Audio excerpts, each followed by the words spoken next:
I think that's the key word here. If they execute properly, don't get caught off guard by rotations, by the pickoffs, they have everything they need. Long-range poke, pick-off potential, wave pressure, and also utility in the middle of those team fights. We'll just have to see, man. These games usually go in late, and the B-tricks, that's where it actually shines. With that aggression coming in from Onic and the combination coming in from RRQ. Ladies and gentlemen, welcome to the Royal Derby, game number 1 between both of these iconic teams.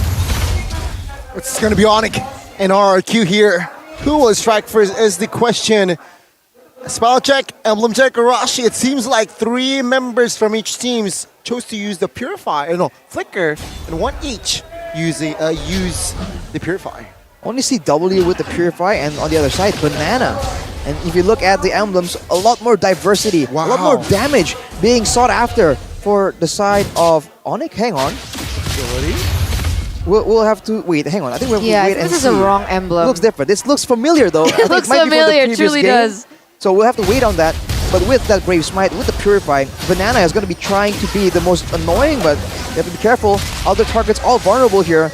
I think Keyboy has a lot to prove, a lot to do to ensure his team actually comes out on top here. I want to know what's going to happen when the Bane doesn't rotate mid, right? Because the mid lane control is definitely in favor of Onic, and here you go! Oh, Naomi flickering out. Clay with the puppet trigger. Oh! With the hook here, Keyboy forced to use the flicker early. Does not matter. Clay with the first blood. RRQ strikes first in this game. You gotta respect that Franco Iron Hook threat, man. Don't walk too close to the turret, especially this early on in the game.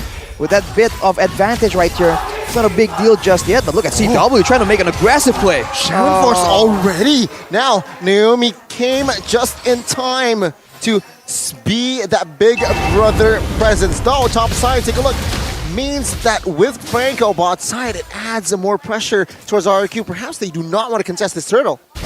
Ooh.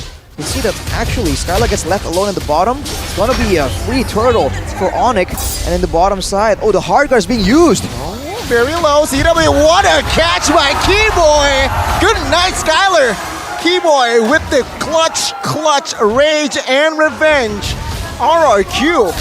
Well, Onic equalized. Yeah, they're trading back here, and taking a look at the talents prediction is going to be 4 for Onic, 2 for RRQ.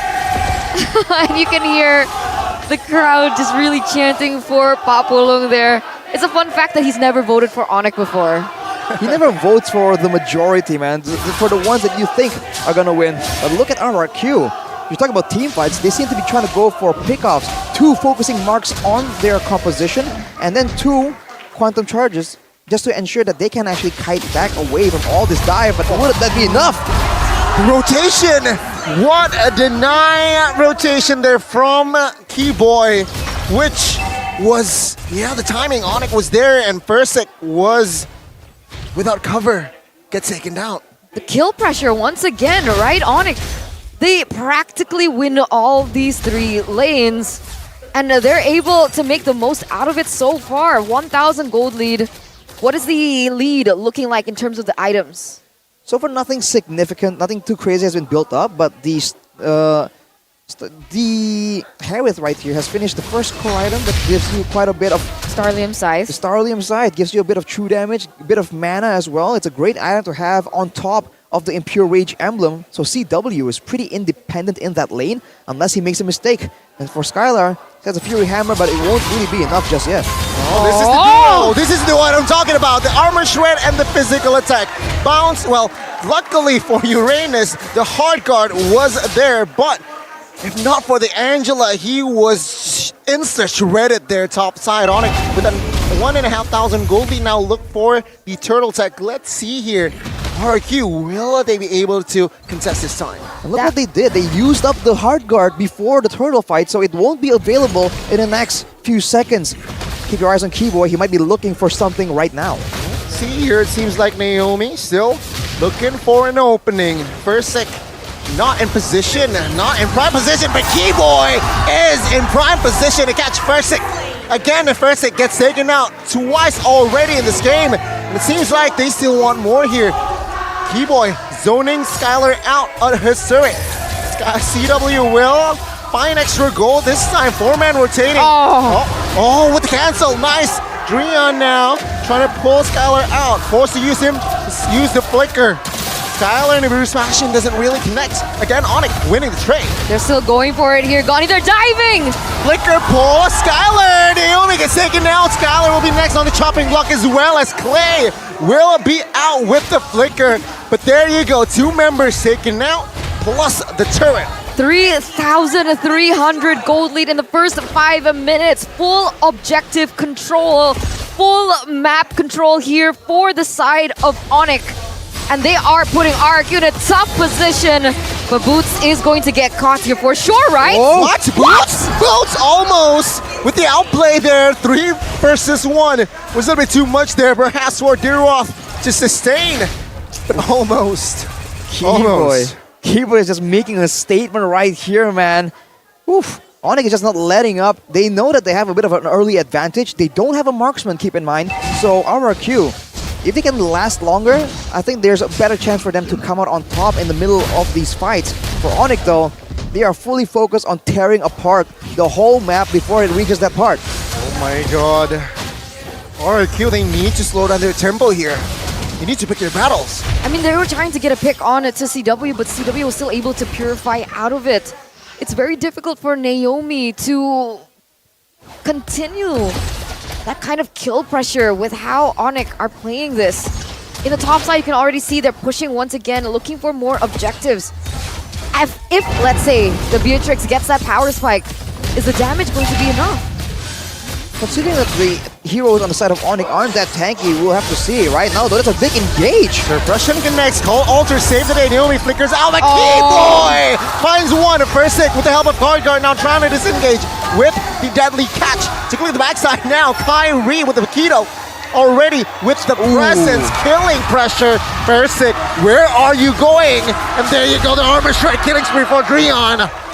Only first stick falls, but that is more than enough for Onic to again regain map control. We were questioning the synergy coming in from Onic, but look at Drian, 302. He's always there at the perfect time with the Cult Altar to save his teammates. And it looks like Naomi's kill pressure is just a little too underwhelming compared to the Cult Altar. Well, right now, if he gets an Iron Hook onto someone, who's supposed to follow up and finish off the job? Skylar is really behind, and Persik isn't doing too hot either. Both of them are the main tools they want to use for that burst damage. So until a bit later, when items are actually on the table, there's not much RRQ can do, and they are stuck just trying to hold out. And the Minion Wave actually gets a turret for them. So all things considered, not the worst of situations. They could be sitting on 0 turrets, but look at this play from Onic, man. Keyboy on the sides, everyone else pressuring in the front. Watch out. Whoa, hang on. With the pull-in cancel, the mid-lane turret falls. It's a clean textbook siege take, turret take from side of Onic.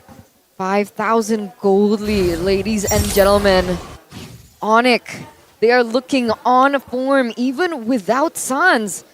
Keyboy is so scary on the Kufra. His mechanics, that flicker ult combo, it gets you out of nowhere. And literally RRQ, they're banking on the damage coming in from Skylar. If he gets taken out, then it's GG. Onic is going to have the Lord setup advantage right here, but RRQ, hang on. Are they just trying to go all in? Hang on. Are they going to try and just go for the turrets, go for the base turret? There's protection. They can't do that easily. It seems like they will commit on towards the inner turret broadside. And it's just a free low here, minute number 9. Well, in a way, one of their win conditions is to let go of objectives that they know they cannot contest. Seeing as they're 5,000 gold behind, that might just be the better play, showing again that RRQ is still adjusting and adapting. Man, with the Lord here pushed top side, I don't think that's 5,000 gold lead. What do you think here? Can they defend?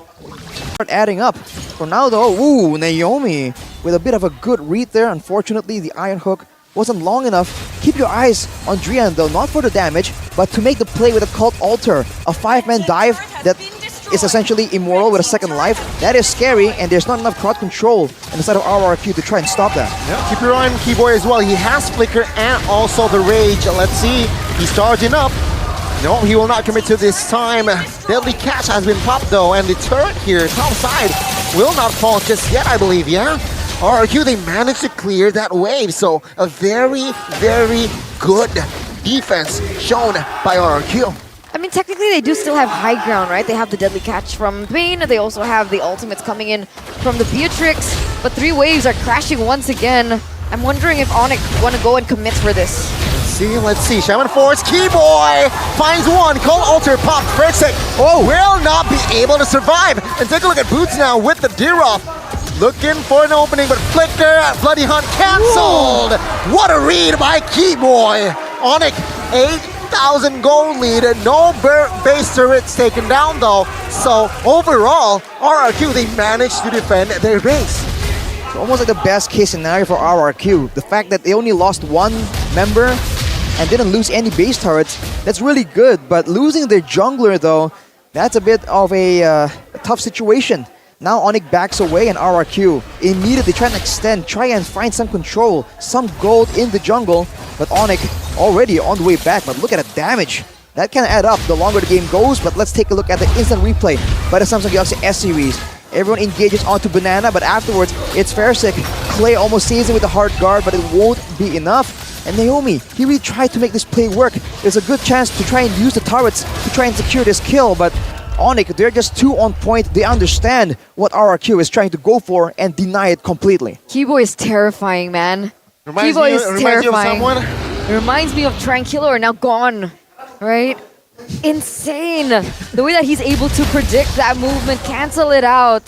That kind of renders the capabilities of a Franco kind of useless, especially with the fast cooldown of skill 1 from the Kufra. Onic now just going for the next Lord just like that. Approaching a 10k gold lead. RRQ, there's nothing they can do but give up enough of these Lords. This is what the Lord is designed to do, crack open your base. They cannot just keep hanging back here and hope that the game will swing in their favor. It doesn't work that way. So I think soon enough, there's going to be a desperate play being made before Onic just calmly and calm and collectively just ends the game. Man, 12 minutes in, almost 10,000 gold lead. It was 10,000 gold lead earlier. Arashi, I see you sweating, my guy. I see you sweating. Must be the passion in the room, man. I mean, there's a lot of action here. Everyone's so passionate, right? Definitely not worried about the game at all. But let's take a look at how Onic is going to play this. The purple buff is spawning for RRQ, but they won't be in any condition to contest that. Kyrie goes for their orange as well. This might be the beginning of the final sequence. It's not looking good at all. 10,000 gold behind. Onic pushing all 3 lanes. The Lord marching down in the bottom lane. It's all gonna count if Naomi can look for a pick. They have to be careful of Keyboy's concealed play. Conceal play. Let's see. No commitments just yet, though. Oh, CW quite low, though. Caught there with the turret damage.